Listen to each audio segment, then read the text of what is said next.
100%. I can't.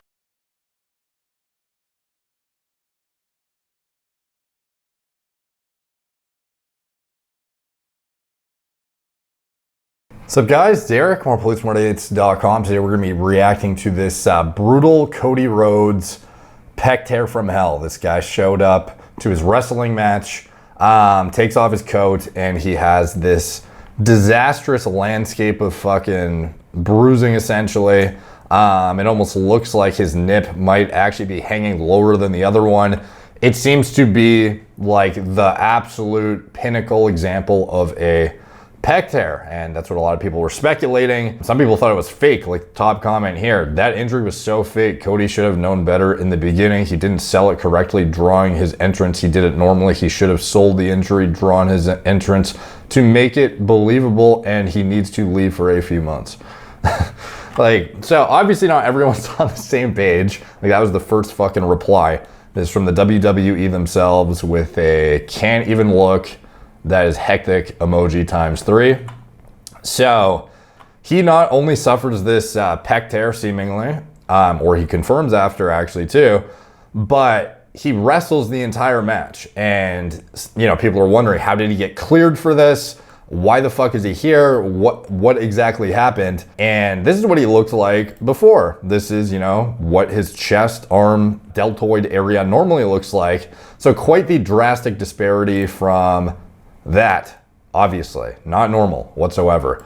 This is him during the match. Look at this fucking bruising, dude. So obviously the first thing people think when they see this is, how is it safe to be wrestling when you just had a brutal injury? Like, should you not be at home and preparing for surgery? And he mentions, as far as getting cleared for the event, before the event, he plans to fight through the pain in tonight's Hell in a Cell match against Seth freaking Rollins. It's a sick nickname, bro. Rumors have circulated Cody Rhodes suffered an injury this weekend after an attack at the hands of Seth freaking Rollins. However, as announced on the WWE's Hell in a Cell kickoff show, this is not the case. What is accurate is Rhodes suffered a partially torn right pectoral tendon during a brawl with Rollins this past Monday on Raw. So again, there's also not a consensus on if this was a partial or full tear, but seemingly it was in fact, a full tear is what people are saying now. This was an earlier article. Nonetheless, being the man and the competitor that he is, Rhodes has vowed to still face Rollins inside Hell in a Cell tonight. There's no doubt Rollins must be salivating to get his hands on a wounded Rhodes tonight. For sure, bro. And he definitely takes advantage of it. He just couldn't help himself. He takes Rhodes and rips his fucking shirt off. And Face to face a second ago. This is I can almost guarantee this isn't gonna get copyrighted. So he rips his fucking shirt off, literally goes and finds himself a sledgehammer, scares off the officials. They can't even stop him, bro. Like, this guy's too overpowering for 3 people. 4 people. Finally someone out. Gets a sledgehammer. They can't do shit. They just let him literally stamp right on the fucking injury, bro. Yeah, so obviously, he just couldn't help himself. He was fucking salivating. Locker room, somebody stop Rollins. Rollins had that damn sledgehammer. He's poking him like a fucking animal. So, anyways, Rhodes goes on to, after the event, say in the middle of the ring, this was after the event finished, so it wasn't captured, I guess, live, says it was solely his decision to wrestle at WWE Hell in a Cell. I don't know why I said it like that, but anyways. I am sure that I will explain things a little further tomorrow. I will be very brief. No one convinced me with a torn pec to come out here. It is solely my decision.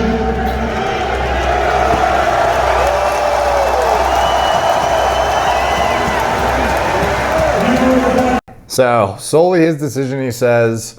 I'm not, and it's kind of hard to hear that, so I'm just going to read the quote. I'm sure that I'm going to explain things a little further tomorrow. I will be very brief. No one convinced me with a torn pec to come out here. It is solely my decision. You would have had to literally kill me from staying away from this ring. 10 times out of 10, I would have made the same decision. Going on last Allstate Arena in Chicago, You paid your money.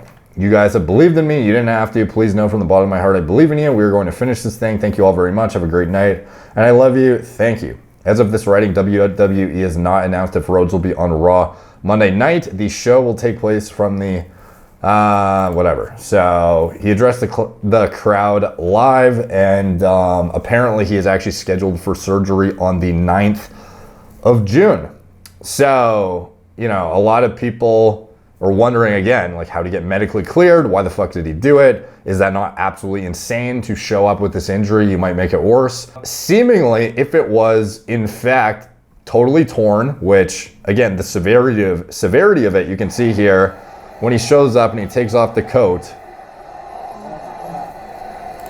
the broadcaster's reaction, and freaking Rollins, bro, just thrilled about the situation.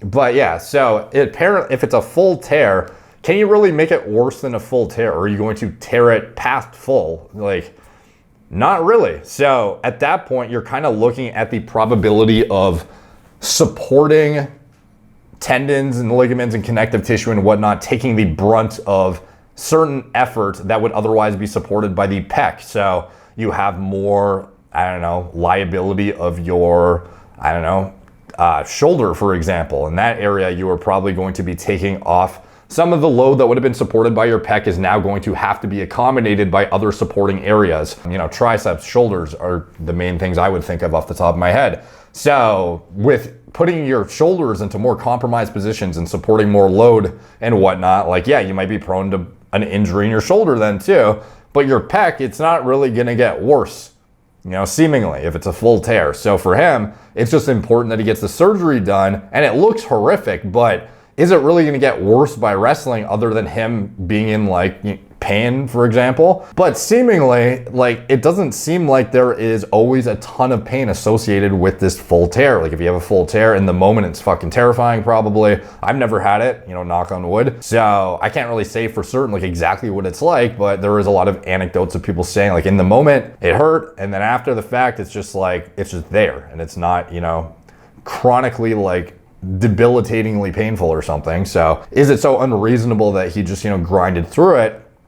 I don't know what his contract looks like in this event. I don't know how much they, you know, really encouraged him to go through with it. I imagine on their end, you know, the organization is hoping that he does it, I imagine. I highly doubt that they would be thinking it's bad publicity or, you know, let's just call it off because of this if he's wanting to do it. You know, I'm sure they were quite, you know, thrilled that he wanted to like grind through it like, you know, a warrior and show up and, you know, persevere. And, you know, that just makes for a good story. It has people talking about this shit that might have otherwise not talked about it at all. So for him, it was, you know, obviously brought a lot of attention to his name too, which he was probably mindful of, the media draw of this kind of unique, you know, spin on wrestling. Like, no one's, would I be making a video about it, or many other people be making videos about it that were, if it wasn't for this? So in his head, he's probably weighing out the ROI, like, okay, it's a full tear. Am I gonna make it worse? What's the probability of injuring supporting muscle groups and whatnot?